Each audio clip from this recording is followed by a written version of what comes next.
like a Ty Lue, I will say this about it. A lot of retreads in the NBA, you know. Ty Lue, former Clipper coach, just got an extension here. Coach LeBron with the Cavs there won a championship.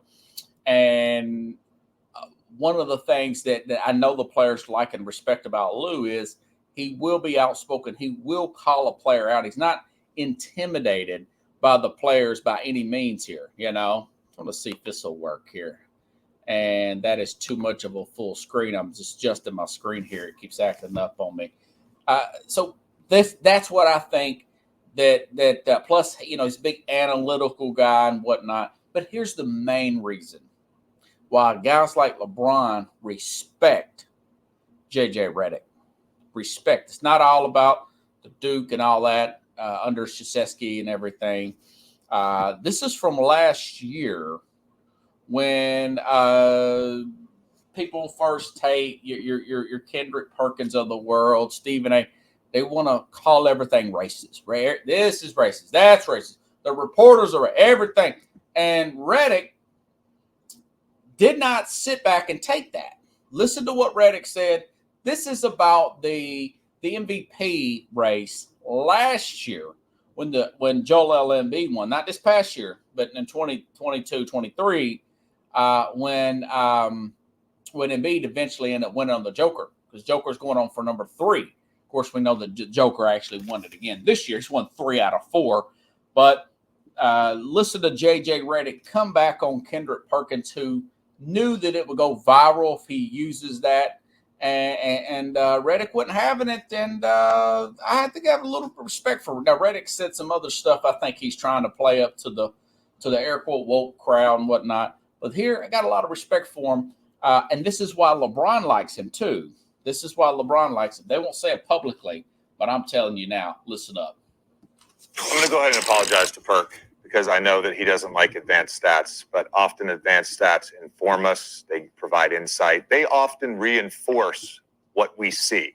So they kind of complement the eye test. I know you're an eye test guy and you don't like advanced stats, but I might use a few here. I just want to react because I didn't hear this, the idea that his teammates shoot good or bad shots. So Second Spectrum, wonderful company. They installed tracking cameras in every arena 10 years ago.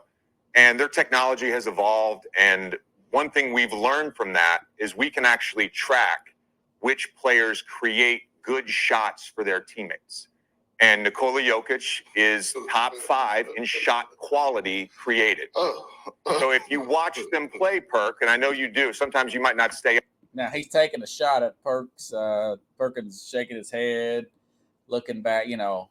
And he's explaining these advanced stats to him. But it gets better. Listen up. It gets better. Up late on the Mountain Time Zone. But if you watch them play, when he's deciding whether or not to shoot or score, he's often making a read, because that's what good basketball players do. They make reads. So if he's getting a double, he's going to kick.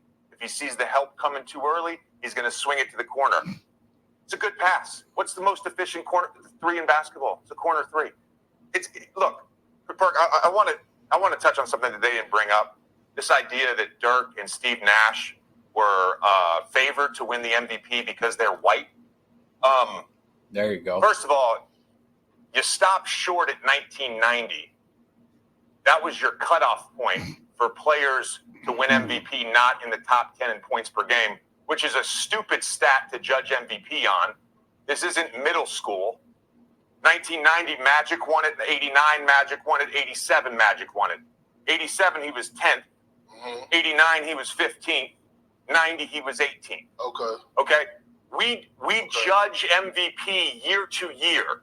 You also said the criteria or the goalposts change year to year for certain players. No, it doesn't. We vote on the MVP. Hold on. We vote on the MVP based on that season. We vote on and that is true. And I do wish that they would have more of a set criteria, but they do. I mean, it's one year it was because Westbrook had all the triple doubles that he did, you know, and then usually it's on a year where the best player on the best team. But what if the best player on the best team misses a lot of games? then you got to start looking at other criteria. So here's more from JJ Redick. This is why I think he got that.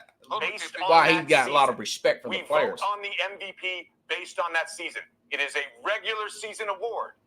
Previous playoff runs have nothing to do with it. It's a regular season award for the most valuable player.